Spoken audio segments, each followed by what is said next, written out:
ഈ മാസം 3-നായിരുന്നു ഇടതുപക്ഷ MLA ആയ PV അൻവർ ADGPക്കെതിരെ മുഖ്യമന്ത്രിക്ക് പരാതി നൽകിയത്. ദിവസം 16 കഴിഞ്ഞു.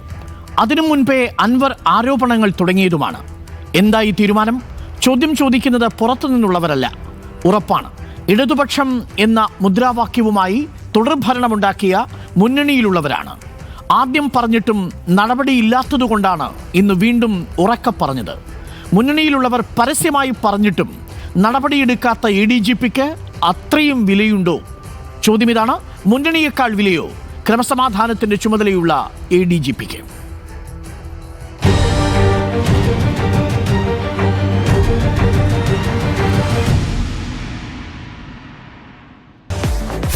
ഓക്സിജനിൽ ഓണം ഓഫറുകളുടെ കല്ലാശക്കൊട്ട്. അതിഥികളായ കോൺഗ്രസ് പ്രതിനിധി രാജു പി നായർ, അഭിഭാഷകൻ അഡ്വക്കേറ്റ് പ്രിയദർശൻ തമ്പി, BJP പ്രതിനിധി അഡ്വക്കേറ്റ് ഉല്ലാസ് ബാബു എന്നിവർ. അഡ്വക്കേറ്റ് പ്രിയദർശൻ തമ്പി, ഇന്ന് CPയുടെ പ്രകാശ് ബാബു, ദേശീയ നിർവാഹക സമിതി അംഗം, വളരെ ശക്തമായ രൂക്ഷമായ ഭാഷയിലാണ് പ്രതികരിച്ചത്. അതിൽ മുന്നണി യോഗത്തിൽ തന്നെ CP തങ്ങളുടെ നിലപാട് വ്യക്തമാക്കിയിരുന്നതാണ്. ക്രമസമാധാനത്തിൻ്റെ ചുമതലയിൽ നിന്ന് ADGPയെ മാറ്റാത്തത് ഇടതുമുന്നണിയിൽ വലിയ പ്രതിസന്ധി സൃഷ്ടിച്ചിരിക്കുന്നുവെന്നാണ് അദ്ദേഹം പറയുന്നത്. പ്രതിപക്ഷത്തിൻ്റെ കയ്യിൽ വലിയ വടി കൊടുക്കുന്നു. അതിനും അപ്പുറത്തേക്ക് ഇടതുപക്ഷത്തിൻ്റെ നയത്തിന് വിരുദ്ധമായി ഇപ്പോഴും RSS നേതാക്കളെ കണ്ട ADGP അധികാരത്തിൽ തുടരുന്നു എന്നുള്ളത് CPയെ സംബന്ധിച്ച് വലിയ വിഷയമാണ്. അത് RJDയെ സംബന്ധിച്ച് വലിയ വിഷയമാണ്. NCPയെ സംബന്ധിച്ച് വലിയ വിഷയമാണ്. എന്തിനേറെ ഇടതുമുന്നണി കൺവീനർക്ക് പോലും അതൊരു വലിയ വിഷയമാണ്. പക്ഷെ സർക്കാരിന് മാത്രം എന്തുകൊണ്ടാണ് അതൊരു വലിയ വിഷയമല്ലാത്തത്? അഡ്വക്കേറ്റ് പ്രിയദർശൻ തമ്പി. അല്ല, അങ്ങ് ഇവിടെ സൂചിപ്പിച്ചതുപോലെ നമുക്കെല്ലാവർക്കും അറിയാം, PV അൻവർ എന്ന് പറയുന്ന MLA, അദ്ദേഹം ഇടതുപക്ഷ സ്വതന്ത്ര MLA ആണ്. ഇടതുപക്ഷ സ്വതന്ത്ര MLA എന്നുള്ളത് മാത്രമല്ല, മുൻപ് കോൺഗ്രസുകാരനായിരുന്നു അദ്ദേഹം. ജനാധിപത്യ ചേരിയുടെ കോട്ട എന്നറിയപ്പെടുന്ന നിലമ്പൂരിൽ നിന്നും 2 തവണ സ്ഥാനാർത്ഥിയായി വിജയിച്ചയാളാണ്. അദ്ദേഹം പൊതുസമൂഹത്തിലേക്ക് പ്രത്യക്ഷപ്പെടുകയും കുറേയേറെ ആരോപണങ്ങൾ നമ്മുടെ അഡീഷണൽ DGP ആയിട്ടുള്ള ലോ ആൻഡ് ഓർഡർ കൈകാര്യം ചെയ്യുന്ന ഏറ്റവും പ്രധാനപ്പെട്ട ഉദ്യോഗസ്ഥൻ എന്ന് തന്നെ നമുക്കറിയാം. സംസ്ഥാനത്തെ പോലീസ് മേധാവിയായ ഡയറക്ടർ ജനറൽ ഓഫ് പോലീസ് കഴിഞ്ഞാൽ പിന്നെ ഏറ്റവും ക്രമസമാധാന ചുമതലയുള്ള അഡീഷണൽ DGP എന്ന് പറയുന്നത് അക്കാര്യത്തിലൊക്കെ അൺഡിസ്പ്യൂട്ടഡ് ഫാക്റ്റാണ്. അദ്ദേഹത്തിനെതിരെ ആരോപണങ്ങൾ ഉന്നയിച്ചു. നമ്പർ 1. നമ്പർ 2, ഇവിടെ സൂചിപ്പിക്കപ്പെട്ടതുപോലെ തന്നെ RSSന്റെയും മേധാവിയെ കാണാൻ പോയി. വ്യക്തിപരമാണോ അല്ലയോ ആ കൂടിക്കാഴ്ച നമുക്കറിയില്ല. എങ്കിൽ പോലും ഇടതുപക്ഷം പ്രതിനിധാനം ചെയ്യുന്ന ആശയങ്ങൾക്ക് വിരുദ്ധമാണ് അത് എന്നുള്ളതാണ് പൊതുവായ എല്ലാ നേതാക്കന്മാർ, ഇടതുപക്ഷത്ത് നിൽക്കുന്ന എല്ലാ നേതാക്കന്മാരുടെയും നിലപാട്. പക്ഷെ നമ്മൾ അത് സംബന്ധിച്ച് മനസ്സിലാക്കേണ്ട ഒരു പ്രധാനപ്പെട്ട കാര്യം, ഒരു അവസരത്തിൽ പോലും ഈ അഡീഷണൽ DGPയെ ന്യായീകരിക്കുന്ന ഒരു പ്രസ്താവനയോ ഒരു സമീപനമോ മുഖ്യമന്ത്രിയുടെ ഭാഗത്തുനിന്നോ CPIMന്റെ ഭാഗത്തുനിന്നോ ഉണ്ടായിട്ടില്ല എന്നുള്ളതാണ്. ഈ വിവാദങ്ങൾ ഉണ്ടായപ്പോൾ നമ്മുടെ സ്പീക്കർ പറഞ്ഞത് RSS രാജ്യത്തെ പ്രധാനപ്പെട്ട ഒരു സംഘടനയാണ്, ആ സംഘടനയെ പോയി കാണുന്നത് കൊണ്ട് എന്താ പ്രശ്നമെന്നാണ് ചോദിച്ചത് സ്പീക്കർ.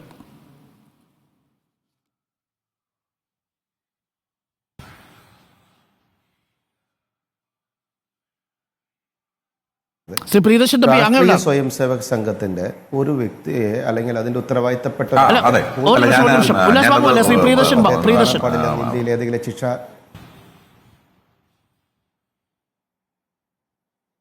ഹലോ, ശ്രീ പ്രിയദർശൻ തമ്പി, അങ്ങയോടാണ് എന്റെ ചോദ്യം. സ്പീക്കർ പറഞ്ഞത് RSS രാജ്യത്തെ പ്രധാനപ്പെട്ട സംഘടനയാണ്, ആ സംഘടനയെ പോയി കാണുന്നത് കൊണ്ട് കുഴപ്പമില്ല എന്നാണ് അഡ്വക്കേറ്റ് പ്രിയദർശൻ തമ്പി.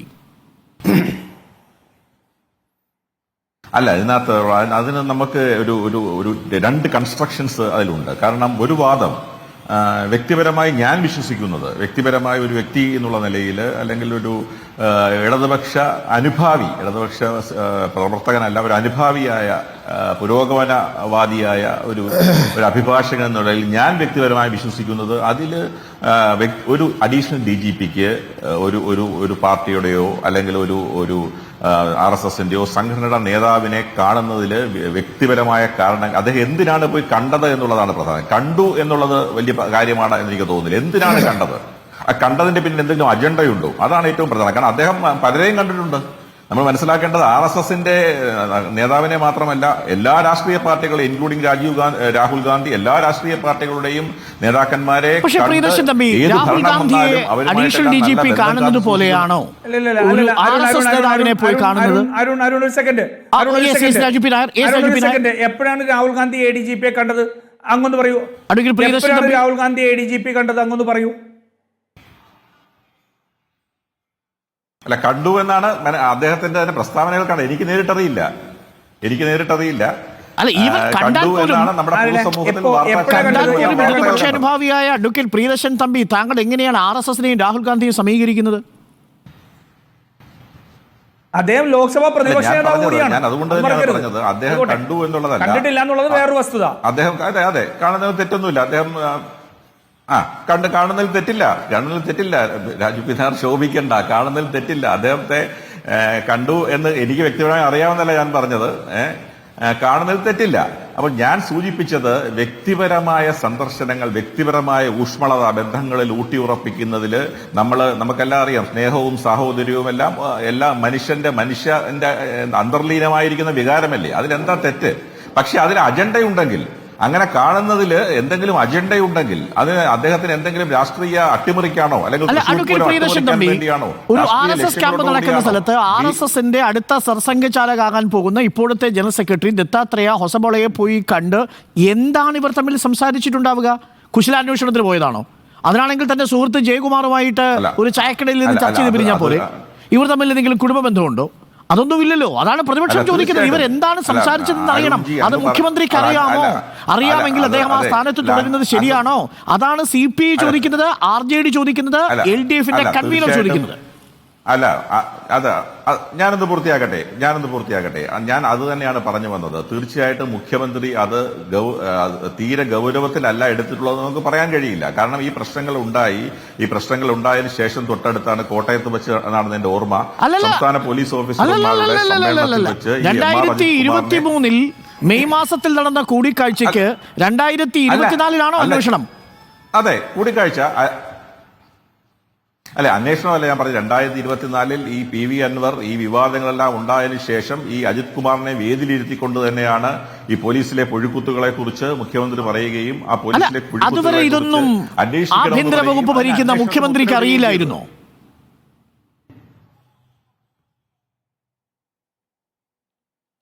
അല്ല, ആഭ്യന്തരമന്ത്രിക്ക് തീർച്ചയായിട്ടും ഇന്റലിജൻസ് സംവിധാനത്തിനും അറിയത്തില്ല എന്ന് നമുക്ക് പറയാൻ കഴിയില്ല. കാരണം സംസ്ഥാന പോലീസിന് ജില്ലാ സ്പെഷ്യൽ നേരത്തെ അറിയാമായിരുന്നെങ്കിൽ നടപടി എടുക്കാത്തത് എന്തുകൊണ്ട്? ഇനി നേരത്തെ അറിഞ്ഞില്ലെങ്കിൽ അദ്ദേഹം ആ സ്ഥാനത്തിരിക്കാൻ അർഹനാണോ? ഇതാണ് പ്രതിപക്ഷം ചോദിക്കുന്ന ചോദ്യം. അഡ്വക്കേറ്റ് പ്രിയദർശൻ തമ്പി, അറിയാമായിരിക്കാം. നമുക്ക് തീർച്ചയായിട്ടും മുഖ്യമന്ത്രി ഈ പ്രശ്നത്തിൽ ഗൗരവമായി ഈ പ്രശ്നത്തെ സമീപിക്കുക തന്നെ ചെയ്യും എന്നുള്ള കാര്യത്തിൽ യാതൊരു സംശയവും. അതാണ് അഡ്വക്കേറ്റ് പ്രിയദർശൻ തമ്പി പറയുന്നത്. ഒരു ഇടതനുഭാവിയായ അഡ്വക്കേറ്റ് പ്രിയദർശൻ തമ്പിക്ക് വ്യക്തിപരമായി RSSന്റെ നേതാവിനെ പോയി കണ്ടതിൽ വലിയ ബുദ്ധിമുട്ട് തോന്നുന്നില്ല എന്നതാണ്. പക്ഷേ CPIക്കും RJDക്കും ആ ബുദ്ധിമുട്ടുണ്ട്. CPIന് ആ ബുദ്ധിമുട്ട് തോന്നുന്നില്ല. CPIന്റെ നിലപാട് അന്വേഷണം കഴിയട്ടെ എന്നതാണ്. ഇന്ന് എന്നോട് പ്രകാശ് ബാബു പറഞ്ഞത് ഉദ്യോഗസ്ഥ അന്വേഷണമല്ല വേണ്ടത്, രാഷ്ട്രീയ തീരുമാനമാണ് വേണ്ടത് എന്നാണ്. മുന്നണിക്കും മേലെ പോയോ additional DGP Raju P Nair? Arunkumar, ഈ ഇടത് അനുഭാവി എങ്ങനെ ഇടതല്ലാതെ ആയിപ്പോയി എന്നുള്ളതിന്റെ ഉത്തരം അദ്ദേഹം പറഞ്ഞ മറുപടിയിലുണ്ട്. ഞാൻ ചോദിക്കട്ടെ, RSSനെ പോലൊരു സംഘടന, ഒന്നാമത്തെ കാര്യം, ഒരു IPS ഓഫീസർക്കോ IAS ഓഫീസർക്കോ അല്ലെങ്കിൽ മറ്റ് ഏറ്റവും പ്രധാനപ്പെട്ട കീ പോസ്റ്റിലിരിക്കുന്നവർക്ക് പോട്ടെ, ഒരു പോലീസ് ഉദ്യോഗസ്ഥനാണെങ്കിൽ പോലും രാഷ്ട്രീയ പാർട്ടികളുടെ നേതാക്കന്മാരെയോ മറ്റുള്ളവരെയോ പോയി കാണണമെങ്കിൽ സർക്കാരിന്റെ മുൻകൂർ അനുമതി എടുത്തു വേണം പോകാൻ. അതല്ലാതെ പോകാൻ കഴിയില്ല. സർക്കാരിന്റെ മുൻകൂർ അനുമതി എടുത്തില്ല എന്ന് മാത്രമല്ല, ഈ രാജ്യത്തെ ഒരു തീവ്രവാദ സംഘടനയുടെ നേതാവ്, ആ തീവ്രവാദ സംഘടനയുടെ നേതാവിനെ തന്റെ ഒഫീഷ്യൽ കാർ ഹയാത്തിൽ കൊണ്ടുപോയിട്ട് മറ്റൊരു സ്വകാര്യ വാഹനത്തിൽ പോയി അദ്ദേഹത്തെ മറ്റൊരു RSS നേതാവിനൊപ്പം പോയി കണ്ടു.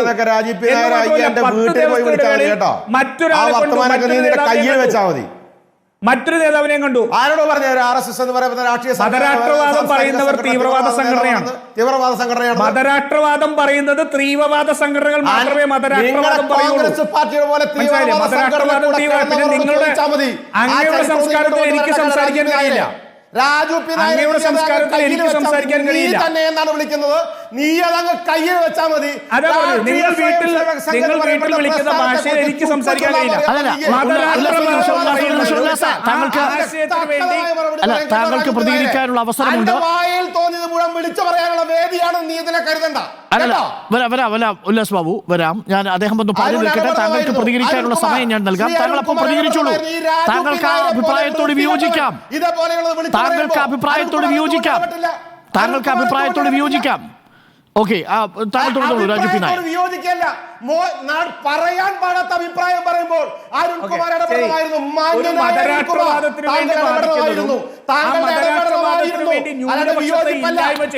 അത് കോൺഗ്രസിന്റെ നിലപാടാണ്. കോൺഗ്രസ് കാലാകാലങ്ങളായി ഗാന്ധിവധം അടക്കമുള്ള കാര്യങ്ങളിൽ RSSനെ നിരോധിക്കുന്നത് മുതൽ കോൺഗ്രസ് എടുത്തിരിക്കുന്ന പ്രഖ്യാപിതമായ നിലപാടാണ് ഉല്ലാസ്. എനിക്കെങ്ങനെ അത് നിഷേധിക്കാൻ പറ്റും? അത് അദ്ദേഹത്തിന്റെ അഭിപ്രായമാണ്. അത് താങ്കൾ വിയോജിച്ചോളൂ. അത് കോൺഗ്രസിന്റെ പ്രഖ്യാപിതമായിട്ടുള്ള നിലപാടാണ്. ഉല്ലാസ് ബാബു, അത് രാജു പി നായരുടെയും കോൺഗ്രസിന്റെയും നിലപാടാണ്. താങ്കൾ അതിനോട് വിയോജിച്ചോളൂ. രാജു പി നായർക്ക് തുടരാം. പുണ്യ സംഘടനയെ കുറിച്ച് വർത്തമാനം പറയാമെന്നോ? ശരി. അത് രാജു പി നായർ വിശദീകരിക്കട്ടെ. എന്തുകൊണ്ടാണ് അദ്ദേഹം അതിനെ തീവ്രവാദ സംഘടനയെ വിശേഷിപ്പിച്ചത്? രാജു പി നായർ വിശേഷിപ്പിക്കട്ടെ. ഒരു നിമിഷം ഉല്ലാസ് ബാബു. രാജു പി നായർ തുടരാം. ഞാൻ പറഞ്ഞല്ലോ, മതരാഷ്ട്രവാദം ഉയർത്തുകയും ന്യൂനപക്ഷങ്ങളെ ഇല്ലായ്മയും ചെയ്യുന്ന രാഷ്ട്രീയത്തിന്റെ പേര് തീവ്രവാദം എന്നാണെങ്കിൽ അത് IS ഉൾപ്പെടെയുള്ള മറ്റു സംഘടനകൾ നടത്തുമ്പോൾ മാത്രമല്ല, അത് RSS നടത്തുമ്പോഴും തീവ്രവാദം തന്നെയാണ്. ഇനി വിഷയത്തിലേക്ക് വരാം. അത്തരത്തിൽ തീവ്രവാദ സ്വഭാവമുള്ള ഒരു സംഘടന, അതിന്റെ നേതാവ് ഈ രാജ്യത്ത് നിന്ന് മതന്യൂനപക്ഷങ്ങൾക്ക് പ്രത്യേക പദവി നൽകേണ്ടതില്ല എന്ന് വാദിക്കുന്ന ഹൊസാബ്ലയെ കണ്ടതിന് ശേഷം പിറ്റേ ദിവസം തന്നെ 2 നേതാക്കന്മാരെ കണ്ടതിന്റെ സ്പെഷ്യൽ ബ്രാഞ്ച് റിപ്പോർട്ട് കയ്യിൽ മേടിച്ചു വെച്ച മുഖ്യമന്ത്രി പിണറായി വിജയൻ 1.5 വർഷക്കാലം ഒരു നടപടിയും എടുത്തിട്ടില്ലെങ്കിൽ അതിന്റെ അർത്ഥം വളരെ വ്യക്തമാണ്. ഞാൻ അവരെ നേരിട്ട് വിട്ടതാണ്. ഞാൻ ചോദിക്കട്ടെ അരുൺകുമാറെ, സ്പ്രിംഗ്ലർ അഴിമതി നടക്കുമ്പോ ശിവശങ്കർ CPIയുടെ ഓഫീസിൽ പോയി കണ്ടു ഇല്ലേ? സ്പ്രിംഗ്ലർ അഴിമതിയുടെ ആരോപണം നടക്കുമ്പോൾ IAS കാരനായിരുന്ന പ്രൈവറ്റ് സെക്രട്ടറി ആയിരുന്ന ശിവശങ്കരൻ CPIയുടെ ഓഫീസിൽ ചെന്ന് കണ്ടു. നമ്മൾ അന്ന് ചോദിച്ച ചോദ്യമല്ലേ, എന്തിനാണ് സർക്കാരിന്റെ നയത്തെ ന്യായീകരിക്കാൻ വേണ്ടി ഒരു IAS ഉദ്യോഗസ്ഥൻ ഒരു രാഷ്ട്രീയ പാർട്ടി എടുത്ത് പോകുന്നത്? നമ്മൾ ചോദിച്ച ചോദ്യമല്ലേ. ഇവിടെ ഒരു ക്രമസമാധാന ചുമതലയുള്ള ADGP ഒരു തീവ്രവാദ സംഘടനയുടെ നേതാവിനെ പോയി കാണുകയാണ്. ഒരു പ്രശ്നവുമില്ല. 1.5 വർഷമായിട്ട് ഒരു നടപടിയില്ല. ഇപ്പോൾ ഈ പ്രശ്നം ഉണ്ടായപ്പോൾ പോലും നടപടിയുണ്ടോ?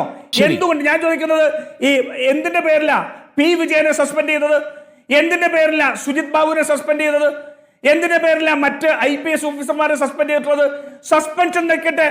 ADGP ക്രമസമാധാന ചുമതലയിൽ നിന്ന് മാറ്റാനെങ്കിലും തയ്യാറാണോ? എത്രയോ IPS IAS ഉദ്യോഗസ്ഥന്മാരെ വിവാദങ്ങൾ ഉണ്ടാകുമ്പോൾ ഉല്ലാസ് ബാബുവിന് വിശദീകരിക്കാനുള്ള സമയമുണ്ട്. എനിക്കൊരു ചെറിയ ഇടവേള വേണം. രാജു പി നായർ.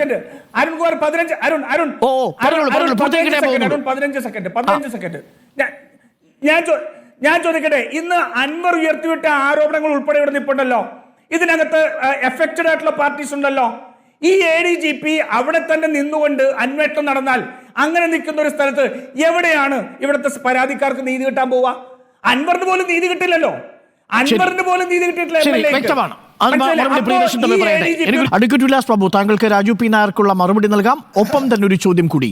ഈ RSS നേതാവിനെ പോയി കണ്ടത് ഇടതു നയമല്ല എന്ന് ഇടതുമുന്നണിയിൽ വിമർശനം ഉയരുമ്പോഴും സർക്കാർ ക്രമസമാധാനത്തിന്റെ ചുമതലയുള്ള ADGPയെ മാറ്റാത്തത് BJPയും സർക്കാരിന്റെ ചില ആളുകളും തമ്മിലുള്ള ഒരു അന്തർധാര സജീവമായതുകൊണ്ടെന്നാണ് പ്രതിപക്ഷത്തിന്റെ ആക്ഷേപം. പക്ഷേ ഇടതുമുന്നണിയുടെ ആക്ഷേപം അത് ഇടതു നയത്തിന് ചേർന്നതല്ല എന്നാണ്. BJP എങ്ങനെ കാണുന്നു ഇടതുമുന്നണിയിലെ RJDയുടെ CPIയുടെ NCPയുടെ നിലപാടുകളെ?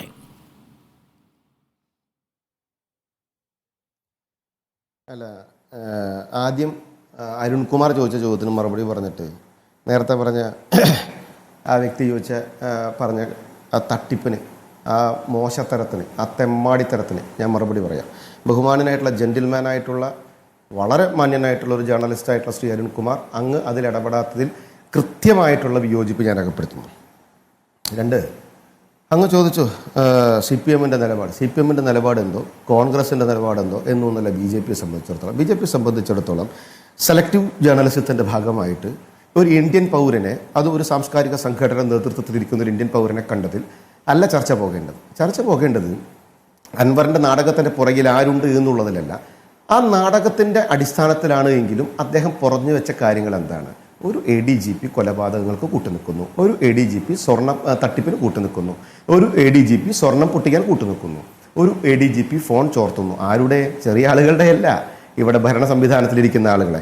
എന്നിട്ടും ആ ADGPയെ സംരക്ഷിക്കപ്പെടുന്നുവെങ്കിൽ, ഈ കാര്യങ്ങളിലേക്ക് ചർച്ച തിരിച്ചുവിടുന്നുവെങ്കിൽ സ്വാഭാവികമായിട്ട് പ്രതിപക്ഷ നേതാവിന് മുഖ്യമന്ത്രിയെ സംരക്ഷിക്കേണ്ട ബാധ്യതയുള്ളതുകൊണ്ടാണ് അദ്ദേഹം ആ വിഷയങ്ങളൊക്കെ മറന്നുകൊണ്ട് ഈ വിഷയത്തിലേക്ക് ആ ചർച്ച കൊണ്ടുപോകുന്നത്. രണ്ട്, ഞാൻ നേരത്തെ പറഞ്ഞ പോലെ ബഹുമാനായ ശ്രീ അരുൺകുമാർ, അങ്ങയോട് ഒരു ചോദ്യം ചോദിക്കട്ടെ. രാഷ്ട്രീയ സ്വയം സേവക് എന്ന് പറയപ്പെടുന്ന ഇന്ത്യ മഹാരാജ്യത്തെ ഏറ്റവും വലിയൊരു പ്രസ്ഥാനത്തെ, ഒരു സാംസ്കാരിക സംഘടനയെ തീവ്രവാദി സംഘടനയാണ് എന്ന് ഡോക്ടർ അരുൺകുമാറിന് തോന്നുന്നുണ്ടോ? അരുൺകുമാർ അതിനെ യോജിക്കുന്നുണ്ടോ ഇല്ലയോ? ഒരു ചെറിയ ചോദ്യം ഉണ്ടോ? എന്റെ മറുപടി ഈ ഘട്ടത്തിൽ ഈ ചർച്ചയിൽ അപ്രസക്തമാണെങ്കിലും RSS എന്ന സംഘടനയെ കുറിച്ച് എനിക്കറിയാവുന്ന വസ്തുത 3 തവണ നിഷേധിക്കപ്പെടുകയും 2 തവണ വർഗീയമായ വിഷയങ്ങളെ ചൊല്ലി രാജ്യത്ത് നിഷേധിക്കപ്പെട്ട ഒരു സംഘടനയാണ്. അതിലൊന്ന് നമ്മുടെ രാഷ്ട്രപിതാവ് ഗാന്ധിയുടെ വധം, അതിനെ തുടർന്ന് ഇടക്കാലത്തേക്ക് പിൻവലിച്ചു. അതിനുശേഷം അടിയന്തരാവസ്ഥ കാലത്ത് രാഷ്ട്രീയ കാരണങ്ങളാൽ നിരോധിക്കപ്പെട്ടു. 3 ബാബറി മസ്ജിദിന്റെ കാലത്തും നിരോധിക്കപ്പെട്ടു. 3 തവണ നിരോധിക്കപ്പെട്ടതിൽ 2 തവണയും രാജ്യത്തിന് ഗുണകരമല്ലാത്ത വിഷയങ്ങളിലാണ് RSS എന്ന സംഘടന നിരോധിക്കപ്പെട്ടത്. RSS എന്നുള്ളത് രാഷ്ട്രീയ സ്വയം സേവക് സംഘായി സാംസ്കാരിക പരിപാടിയായി നിങ്ങൾ ഉയർത്തിക്കാട്ടുന്ന സംഘടനയാണ്. പക്ഷേ വ്യത്യസ്ത നിലപാടുള്ളവരുണ്ട്. അഡ്വക്കേറ്റ് ഉല്ലാസ് ബാബു, അതിന് മതരാഷ്ട്രവാദവുമായി ബന്ധമുണ്ട്. അങ്ങയോട് എന്റെ ചോദ്യം വളരെ സ്പെസിഫിക് ആണ്. RSS എന്ന് പറയപ്പെടുന്ന സാംസ്കാരിക സംഘടന തീവ്രവാദ സംഘടനയാണെന്ന് അരുൺകുമാർ വിശ്വസിക്കുന്നുണ്ടോ ഇല്ലയോ? അരുൺകുമാറിന് മറുപടി പറയാൻ ബുദ്ധിമുട്ടുണ്ടെങ്കിൽ പറയണ്ട. ഞാൻ അങ്ങയുടെ ചോദ്യം ചോദിച്ചു, അത് ജനങ്ങളുടെ മുമ്പിലിരിക്കട്ടെ. 1963 ഇന്ത്യയുടെ റിപ്പബ്ലിക് ഡേ പരേഡിന് വേണ്ടി RSSനെ ക്ഷണിച്ച നെഹ്റുവിനെ രാജു പോയി വിളിക്കട്ടെ തീവ്രവാദി എന്ന്. 1977 ഇന്ദിരാഗാന്ധി അറ്റൻഡ് ചെയ്ത RSS പരിപാടിക്ക് പോയ ഇന്ദിരാഗാന്ധിയെ വിളിക്കട്ടെ രാജു തീവ്രവാദി എന്നും. സതീശൻ RSS പരിപാടിയിൽ പങ്കെടുത്തിട്ടുള്ള, RSS കാര്യാലയത്തിൽ പങ്കെടുത്തിട്ടുള്ള സതീശനെ വിളിക്കട്ടെ ഈ രാജു പോയി തീവ്രവാദി എന്ന്. പ്രണബ് കുമാർ മുഖർജി കോൺഗ്രസിന്റെ നേതാവാണ്. സംഘ സംവിധാനങ്ങളിലും സംഘപ്രവർത്തനങ്ങളിലും സംഘ പരിപാടികളിലും പങ്കെടുത്ത ആ പ്രണബ് കുമാർജിന് ആർജവമുണ്ടെങ്കിൽ, നട്ടലുണ്ടെങ്കിൽ ഈ രാജു പി നായർ നെഹ്റുവിനെയും ഇന്ദിരയെയും പ്രണബ് കുമാർ മുഖർജിയെയും ഇവിടത്തെ ആ സതീശനെയും നാട്ടലുണ്ടെങ്കിൽ വിളിക്കണോ തീവ്രവാദികളെന്ന്? അവർക്ക് ആ നിലപാടുണ്ടായിരുന്നുവെങ്കിൽ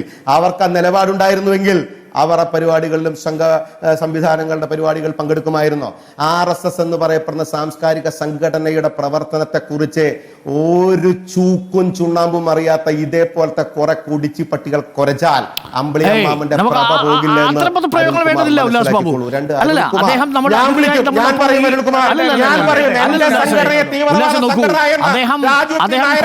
വളരെ മാന്യനായ നമ്മളുടെ അതിഥിയായി എത്തിയിരിക്കുന്ന ഒരു പ്രതിനിധിയാണ്. അത്തരം പദപ്രയോഗങ്ങൾക്ക് നമുക്ക് സ്വീകാര്യമല്ല. താങ്കൾക്ക് വിയോജിക്കാൻ അവസരം നൽകി. ഞാൻ എന്റെ അഭിപ്രായം പറഞ്ഞു. രാജു പി നായർ അഭിപ്രായം പറയുന്നു. ആ ചർച്ചയുടെ വൈവിധ്യമാണല്ലോ. ഇതൊരൊറ്റ ചർച്ച, ഒരൊറ്റ വ്യക്തിയല്ലല്ലോ ഉല്ലാസ് ബാബു. ഇതൊരൊറ്റ വ്യക്തി, ഒരൊറ്റ ചർച്ചാ പരിപാടിയല്ലല്ലോ. വ്യത്യസ്ത വ്യക്തികൾ വ്യത്യസ്ത നിലപാട് പറയുന്ന ഒരു ചർച്ചാവേദിയാണ് ഉല്ലാസ് ബാബു. ഒരു നിമിഷം. അല്ലല്ല, അൺപാർലമെന്ററിയായ പദപ്രയോഗങ്ങൾ നമ്മുടെ ചർച്ചയിൽ അനുവദനീയമല്ല അഡ്വക്കേറ്റ് ഉല്ലാസ് ബാബു. ഞാൻ രാജു പി നായരുടെ പ്രതികരണം എടുക്കുന്നു. രാജു പി നായർ അങ്ങ് ഉപയോഗിച്ച വിശേഷണം, തീവ്രവാദ സ്വഭാവമുള്ള സംഘടന എന്ന വിശേഷണത്തെ ഉല്ലാസ് ബാബു ഖണ്ഡിക്കാൻ ഉപയോഗിച്ചത് പല ഘട്ടങ്ങളിലും കോൺഗ്രസിന്റെ സമാരാധ്യരായ നേതാക്കൾ RSS പരിപാടിയിൽ പങ്കെടുത്തിട്ടുണ്ട്. അവരെ തീവ്രവാദ സ്വഭാവമുള്ള നേതാക്കളെന്ന് താങ്കൾ വിളിക്കുമോ എന്ന ചോദ്യമാണ് അഡ്വക്കേറ്റ് ഉല്ലാസ് ബാബു ഉന്നയിച്ചിരിക്കുന്നത്. രാജു പി നായർ പറഞ്ഞതിനോട് യോജിപ്പുണ്ടോ ഇല്ലയോ? അരുണെ, ആദ്യം ഈ BJPയുടെ പ്രതിനിധി എന്നെ എന്ത് വിളിച്ചാലും എനിക്ക് അത് അഭിമാനമാണ്. ഇവരെന്നെ കുറിച്ച് നല്ലത് പറഞ്ഞാൽ മാത്രമേ ഞാൻ പേടിക്കേണ്ടുള്ളൂ. അതുകൊണ്ട് ഇവരെന്നെ ആക്ഷേപിക്കുന്നതോ അസഭ്യം പറയുന്നതോ എനിക്ക് യാതൊരു വിഷയമല്ല.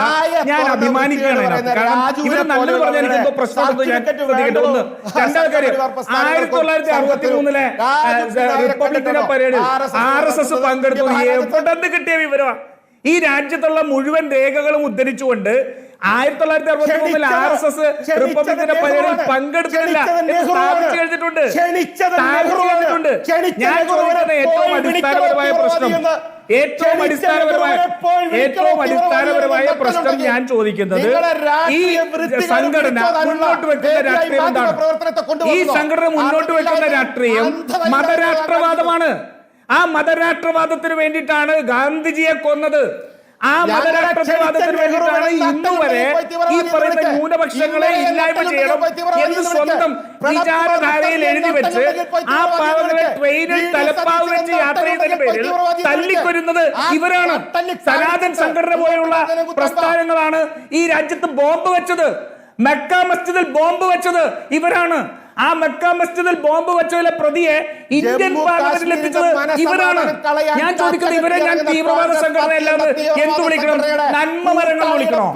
നന്മമരങ്ങൾ ഞാൻ വിളിക്കണോ? രാജ്യത്ത് ഒരു മനുഷ്യനെ കൊല്ലണം, രാജ്യത്ത് മനുഷ്യനെ തകർക്കണം, രാജ്യത്ത് ഞങ്ങളുടെ അജണ്ട നടപ്പാക്കാൻ വേണ്ടി ഒരു സഹജീവിയെ കൊല്ലണം എന്ന് പറയുന്നത് തീവ്രവാദം തന്നെയാണ്. ഇനി തീവ്രവാദത്തിന്റെ വെർബൽ മീനിങ് എടുത്താൽ എക്സ്ട്രീമിസം എന്നാണ്. എക്സ്ട്രീമിസം എന്നാണ്. ഒരുപക്ഷെ ഇവര് ഈ ബോംബ് വെച്ചതൊക്കെ തോന്നിക്കൊണ്ടായിരിക്കും ഇവർക്ക് മറ്റൊരു ചിന്ത വരുന്നത്. എക്സ്ട്രീമിസ്റ്റ് ഐഡിയ എന്നുള്ളത് ഇവരുടേതാണ്. RSSനെ ഈ രാജ്യത്ത് ഒരു കാരണവശാലും കോൺഗ്രസ് സമരസപ്പെടാത്തത്, കോൺഗ്രസ് അതിനെ എതിർക്കുന്നത് ഇവർ ഈ രാജ്യത്തുണ്ടാക്കിയിരിക്കുന്ന തീവ്രവാദത്തിന്റെ പിന്നിൽ തന്നെയാണ്. ഈ രാജ്യത്തെ ഏറ്റവും ആദ്യത്തെ തീവ്രവാദ ആക്രമണം നമ്മുടെ രാഷ്ട്രപിതാവിന്റെ നെഞ്ചത്തേക്കായിരുന്നു ഇല്ലേ? അതിന് ആരൊക്കെയാണ് ട്രയൽ ചെയ്യപ്പെട്ടത്? ഇവര് പറയുന്ന ഹിന്ദുത്വ രാഷ്ട്രീയത്തിന്റെ വക്താവ് VD സവർക്കർ പ്രതിയായിരുന്നില്ലേ? VD സവർക്കറെ അന്ന് കോടതി വെറുതെ വിട്ടെങ്കിലും പിന്നെ ഉണ്ടായിരുന്ന കപൂർ കമ്മീഷൻ ഉൾപ്പെടെ വന്നിരിക്കുന്ന ഡീറ്റെയിൽസ് ഇവർക്ക് മറയ്ക്കാൻ കഴിയുമോ? എങ്ങനെയാണ് സവർക്കർ ആ കൊലപാതകത്തിൽ പങ്കാളിയായെന്ന് വളരെ കൃത്യമായി വെച്ചിട്ടില്ലേ? ചരിത്രം പഠിക്കണം. അല്ലാതെ ഫോട്ടോ എടുത്തിട്ട്. നന്ദി അഡ്വക്കേറ്റ് ഉല്ലാസ് ബാബു, പ്രിയദർശൻ തമ്പി, രാജു പി നായർ ചർച്ചയിൽ ചേർന്നു.